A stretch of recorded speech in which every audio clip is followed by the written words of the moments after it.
Bienvenue sur le Rocher, la chaîne où nous explorons chaque jour un nouveau verset de la Bible. Aujourd'hui, nous allons nous intéresser au chapitre 3 de Exode. Et si Dieu t'appelait aujourd'hui, comment réagirais-tu? Moïse était un simple berger caché dans le désert fuyant son passé. Mais un jour, il voit un buisson qui brûle sans se consumer et sa vie bascule. Pourquoi Dieu choisit-il Moïse? Que signifie cet événement? Et surtout, que nous enseigne-t-il sur l'appel divin? Aujourd'hui, nous allons plonger dans l'Exode chapitre 3 et découvrir ensemble cette rencontre extraordinaire. Moïse vit que le buisson était en feu et pourtant il ne se consumait pas. Exode chapitre 3 au verset 2. Dieu se révèle dans l'ordinaire. Moïse était un berger occupé à ses tâches quotidiennes, mais Dieu choisit ce moment précis pour l'appeler. Parfois, Dieu nous parle au milieu de notre routine. Sommes-nous attentifs?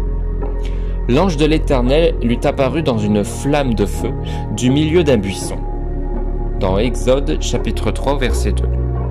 Dieu se manifeste à travers des signes, parfois surprenants, pour attirer notre attention. Combien de fois a-t-il voulu nous parler sans que nous l'écoutions? Moïse, un homme ordinaire choisi pour une mission extraordinaire. Qui suis-je pour aller vers Pharaon et faire sortir d'Égypte les Israélites? Dans Exode chapitre 3 verset 11, Moïse doute. Il se sent incapable, indigne, pas à la hauteur, comme nous parfois. Mais Dieu ne cherche pas des personnes parfaites, il cherche des cœurs disponibles.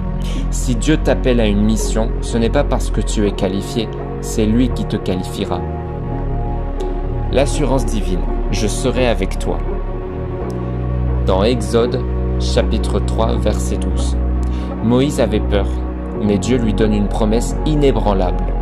Quand Dieu t'appelle, il te donne aussi la force et les ressources pour accomplir ta mission. Moïse devait libérer le peuple d'Israël. Mais aujourd'hui, Jésus est venu nous libérer du péché. Dieu a toujours un plan parfait. Faisons-lui confiance. Moïse n'était qu'un berger, mais Dieu l'a utilisé pour délivrer son peuple. Aujourd'hui, Dieu t'appelle peut-être aussi. L'écoutes-tu? As-tu déjà ressenti que Dieu t'appelait à faire quelque chose, mais que tu avais peur? Partage ton témoignage en commentaire et n'hésite pas à t'abonner pour des révélations bibliques qui fortifient ta foi. Que Dieu te bénisse et à demain.